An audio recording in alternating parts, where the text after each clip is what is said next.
In this video, I'm going to show you how to sketch a graph when we've been given an equation which is in general form, but however it's already been factorized. So essentially it's in factorized form. So we're going to sketch the graph of y equals bracket x plus 3 bracket x minus 1. And obviously we know when it's already in this form we can solve using the null factor law. So we can instantly find those x-intercepts, and we can do that because y equals 0. So obviously my headings at the top, just let me write that down. So I've got 0 equals x plus 3 bracket x minus 1. And using the null factor law, we have, well, either x plus 3 equals 0 or x minus 1 equals 0. So therefore our first x-intercept is at x equals minus 3, and our second intercept is at x equals 1. Now, we don't really have a lot more to go on at this point. We can find the y-intercept by subbing in x equals 0 into each of these.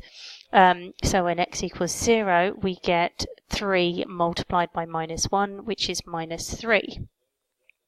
So I'm actually going to just sketch those 2 points that I have, and we'll just discuss how we can go about finding that turning point, because we always need to display the turning point. So I'm just setting up my axes. Always label the axes x and y, good practice.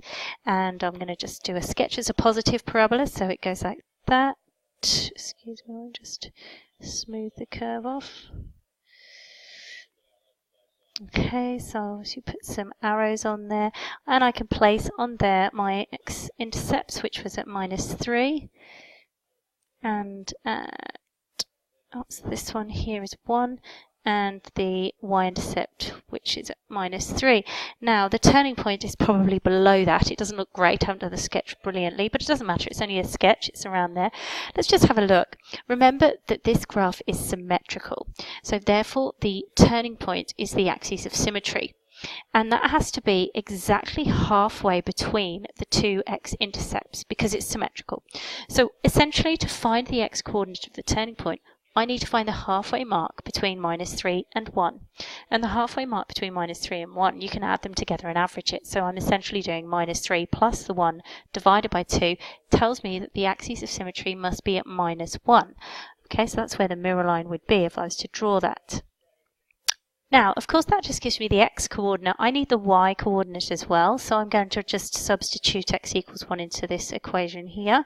So, x equals minus 1 into here. So I've got minus 1 plus the 3 multiplied by minus 1 minus the 1. So what that works out to be y equals 2 times minus 2, which is minus 4. So my turning point sits at minus 1 minus 4.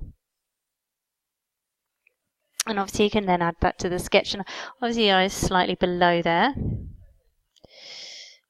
Okay, perfect.